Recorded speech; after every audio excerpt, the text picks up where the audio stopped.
క్రిష్ అయితే వాళ్ళ అన్నయ్య దగ్గరికి వచ్చి, "ఎందుకన్నా ఇంత పెద్ద తప్పు చేస్తున్నావు? వదినకి ఎందుకు ఇంత బాధ పెడుతున్నావు?" అని చెప్పేసి అయితే అంటూ ఉంటాడు. ఆ మాటలు వినగానే అక్కడ ఉన్న వాళ్ళ అన్నయ్య అయితే, "రేయ్! నువ్వు నోరు మూయరా నీకేం తెలీదు" అని చెప్పేసి అయితే అంటూ ఉంటాడు. ఆ మాటలకి అక్కడ ఉన్న క్రిష్ అయితే, "ఏం తెలియదన్నా వదిన అంత తాపత్రయంగా తల్లి అనిపించుకోవాలని ఎంత తాపత్రయపడుతుంది. ఆ మాటలు ఏవీ లెక్క చేయకుండా నువ్వు ఏం చేస్తున్నావో నీకు తెలుసా? ఎంత పెద్ద తప్పు చేస్తున్నావో తెలుసా?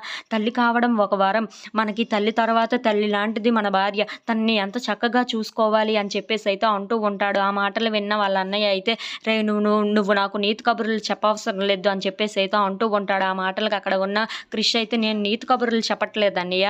తను ఎంత బాధపడుతుందో నీకు చెప్తుంది. తను ఏమైనా మనులు అడిగిందా? మాణిక్యాలు అడిగిందా? తను తల్లి కావాలని అడిగింది. అంతే కదా! ఆ మాత్రం చేయలేని వాడివి నువ్వు ఒక భర్తవేనా?" అని చెప్పేసి అయితే నిలదీస్తూ ఉంటాడు. ఇంతలో అక్కడ ఉన్న క్రిష్ అయితే, "నీకు పట్టిన అదృష్టం నాకు పడితే బాగుండన్నయ్య. నేను సత్యని పువ్వుల్లో పెట్టి చూసుకునేవాడిని. కానీ నాకు అలా జరగలేదు కదా! నీకు జరిగింది. కానీ నువ్వు వదినని అలా చూసుకోలేకపోతున్నావు" అని చెప్పేసి అయితే నిలదీస్తూ ఉంటాడు.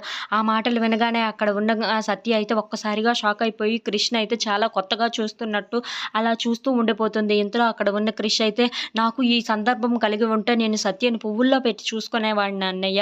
కానీ నాకు అలా జరగలేదు. నీకు జరిగింది. నువ్వు ఎంత అదృష్టవంతుడివి" అని చెప్పేసి అయితే అంటూ ఉంటాడు. If you like this video please like, share and subscribe friends.